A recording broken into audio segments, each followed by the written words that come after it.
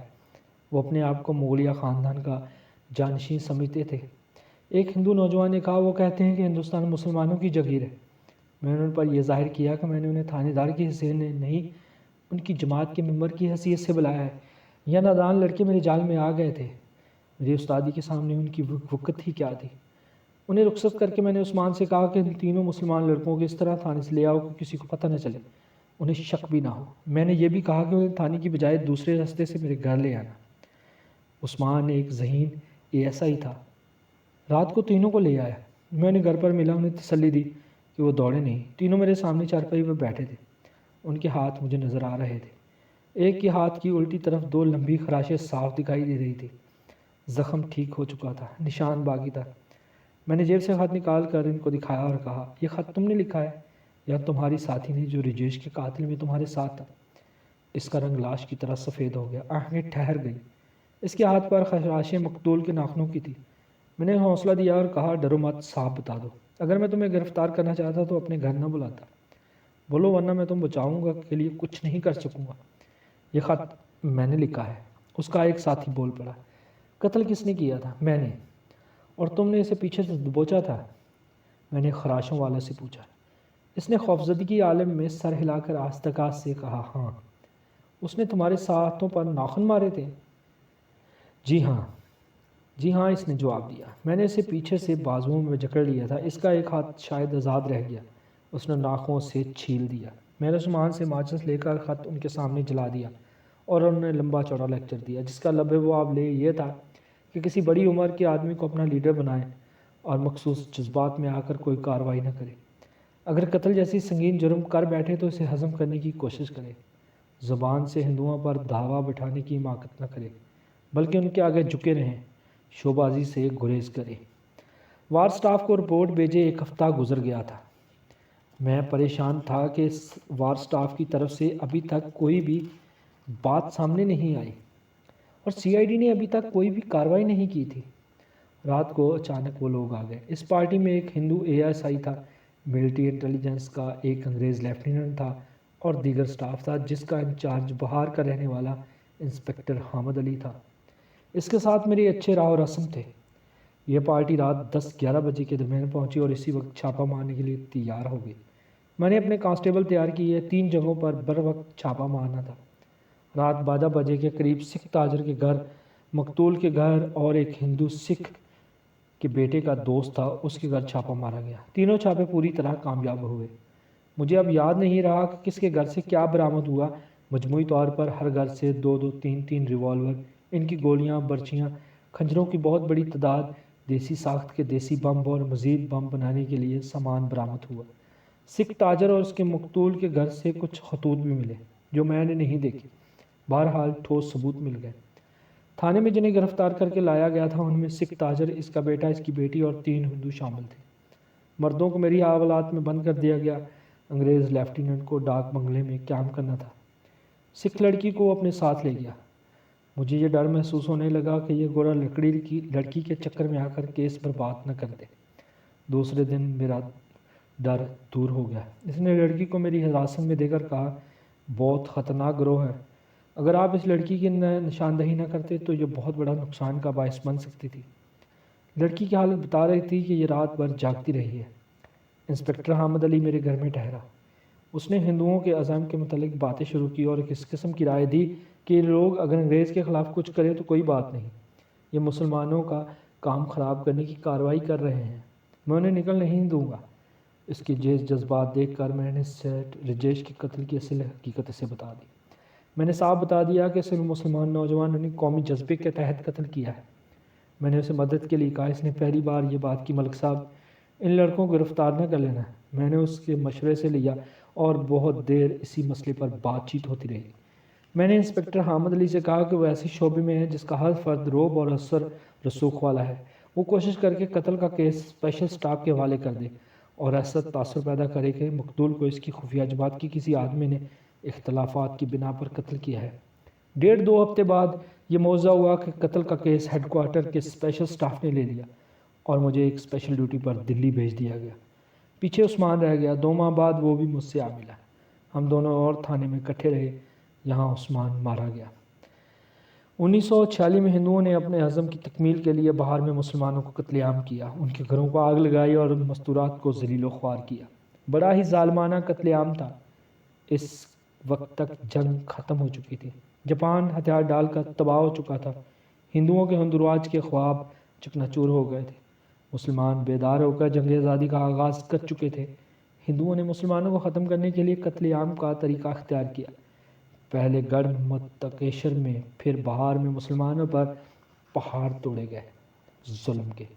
اگست 1947 کے پہلے ہفتے میں دلی میں تھا۔ ایک انسپکٹر نے مجھے بتایا کہ انسپکٹر حامد علی، جو بہار کا رہنے والا تھا، اپنے شہر میں ہندوؤں کے حملے کی خبر سن کر ریوالور لے کر بغیر اجازت چلا گیا۔ وہاں کی تباہی دیکھ کر وہ پاگل ہو گیا۔ اسے جو ہندو نظر آیا اس نے اسے ریوالور کا نشانہ بنایا۔ آخر ہندوؤں نے اسے گھیر کر شہید کر دیا۔ سیٹھ راجیش کے قتل کا مجھے کچھ پتہ نہ چل سکا، اور نہ یہ پتہ چل سکا کہ جو لوگ تخریب کاری کارروائیوں میں پکڑے گئے تھے ان کا کیا بنا۔ ناظرین، یقیناً ملک احمد یار خان کی یہ انویسٹیگیشن سٹوری آپ کو پسند آئی ہوگی۔ اگر پسند آئی ہے تو اپنی رائے کا اظہار ضرور کیجیے گا۔ کہانی اچھی لگی ہے تو ویڈیو کو لائک اور شیئر کیجیے گا۔ اگر ابھی تک آپ نے چینل کو سبسکرائب نہیں کیا تو چینل کو سبسکرائب کیجیے گا۔ ملتے ہیں انشاءاللہ اگلی کہانی میں۔ اللہ حافظ۔